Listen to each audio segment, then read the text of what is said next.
డబ్బులు, ప్రలోభాలు, మద్యం ఉన్నప్పటికీ కూడా మనవాడెవడో, పనిచేసేవాడెవడో గుర్తించి ప్రజలు కౌన్సిలర్ అభ్యర్థులుగా గెలిపించుకోవాలని మల్కాజ్గిరి ఎంపీ ఈటెల రాజేందర్ అన్నారు.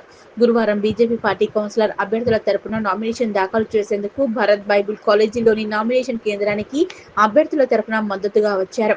10వ వార్డు గౌరయ్య గారి సుప్రియ శ్రీనివాస్ గౌడ్, 16 దొంగల జగదీశ్వర్ రెడ్డి, 17 ప్రవీణ్ ముద్రాజ్, 21 ఊషిగారి గిరిబాబులు ఎంపీ ఈటెల రాజేందర్ తో కలిసి రిటర్నింగ్ అధికారులకు నామినేషన్ పత్రాలు అందజేశారు.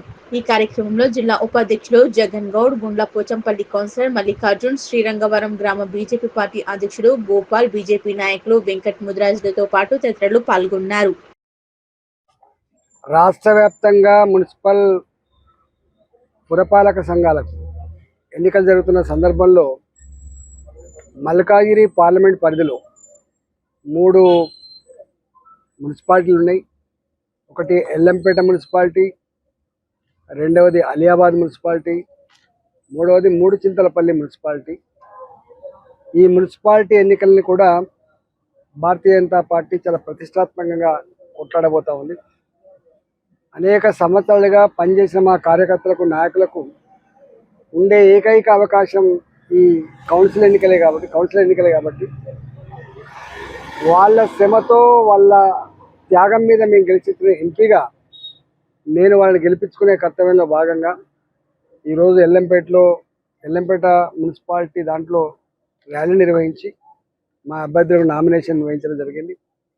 ఈ 3 మున్సిపాలిటీలో ఉన్నటువంటి ప్రజలకు నేను వినమ్రంగా విజ్ఞప్తి చేస్తున్నా. డబ్బులు, ప్రలోభాలు, మద్యం ఇవి ఉన్నప్పటికీ కూడా మనవాడెవడు, మందివాడెవడు, మన కోసం పనిచేసేవాడెవడు, పనిచేయని వాడెవడు, ఎన్నికల కోసం ప్రలోభ పెట్టేవాడెవడు, ప్రజల్ని ప్రేమించేవాడెవడు, పనిచేసేవాడెవడో ఆచితూచి నిర్ణయించుకొని ఓటు వేయాల్సిందిగా నేను ఈ 3 మున్సిపాలిటీల ప్రజానికానికి విజ్ఞప్తి చేస్తున్నా.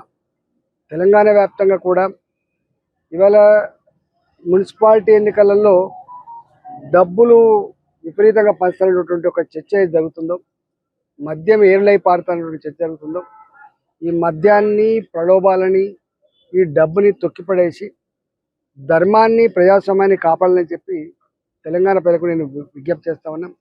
డబ్బులు ఖర్చు పెట్టి గెలిచిన వాళ్ళు మళ్ళీ సర్వీస్ చేయడానికి ఏం మాట్లాడతారో మీకు తెలుసు కాబట్టి గౌరవంగా గల్లెగిరేసి నీ అవసరాన్ని చెప్పగలిగేటువంటి ధైర్యం, చెప్పగలిగే హక్కును కోల్పోవద్దని చెప్పి నేను వినమ్రంగా విజ్ఞప్తి చేస్తాను.